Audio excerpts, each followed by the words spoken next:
একটি মেয়েকে পটাবার জন্য আমি বিতর্ক করেছিলাম।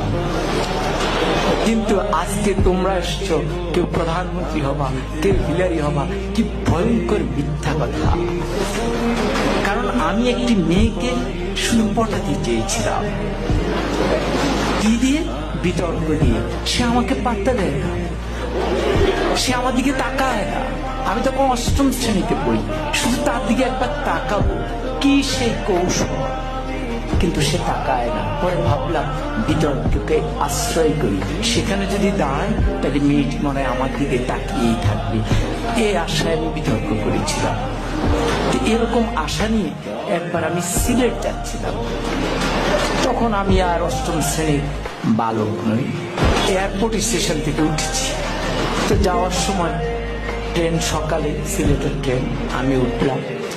উঠে আমার সিটে গেলাম, দেখি আমার একটি সিট, সামনে আরেকটি সিট, মানে ডাবল ডাবল না। পরে কেউ আসে না, পরে একটি মেয়ে আসে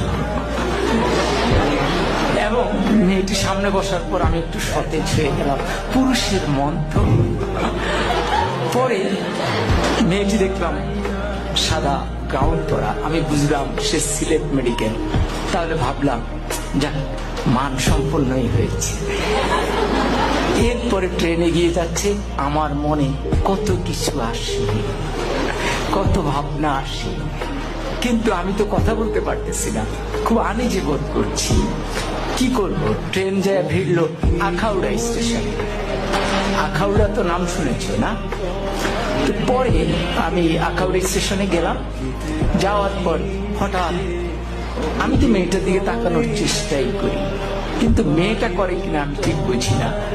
তো হঠাৎ করে একজন আসলেন, এসে বললেন, ভাই লাগবে? আমি বললাম না, আমার তো খেয়াল ওই মেয়েটির দিকে। এরপরে উনি একটু দূরে গিয়ে দাঁড়ালেন। এবার আরেকজন আসলেন, উনি এসে বললেন লাগবে? আমি বললাম না। এবার উনিও গিয়ে দাঁড়ালেন, কেউ যাচ্ছেন না। তৃতীয় একজন একটু মোটা, সে আরেকটু ধমকের সুরে, লাগবে? আমি বললাম না। এরপরে চতুর্থ জন আসলেন, উনি এসে বললেন, ভাই লাগবে তো? আমি বললাম না না। এখন এই যতবার লাগবে বলে মেয়েটি ততবার পলকে পলকে আমার দিকে তাকায়। এখন আমি ঠিক বুঝতেছি না কি লাগবে, কি বলে।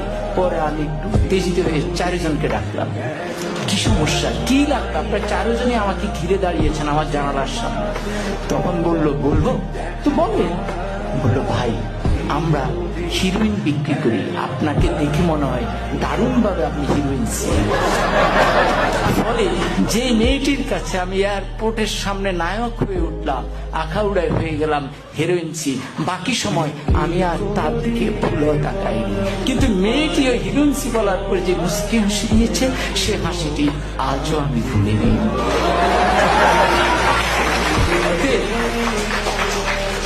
অতএব বিতর্ক ঠিক এই জায়গায়, ওই সূক্ষ্ম হাসিটি সুন্দরভাবে মনে রাখবার জন্য আজকে আমরা তোমাদেরকে ডেকেছি। জোর করে মেয়েটিকে উঠিয়ে নেওয়ার জন্য নয়, তার ওই সুন্দর হাসি নিয়ে আমি আমার জীবন পার করে দিচ্ছি। বিতর্ক আমাকে এই জায়গায় শিক্ষাটা দিয়েছে।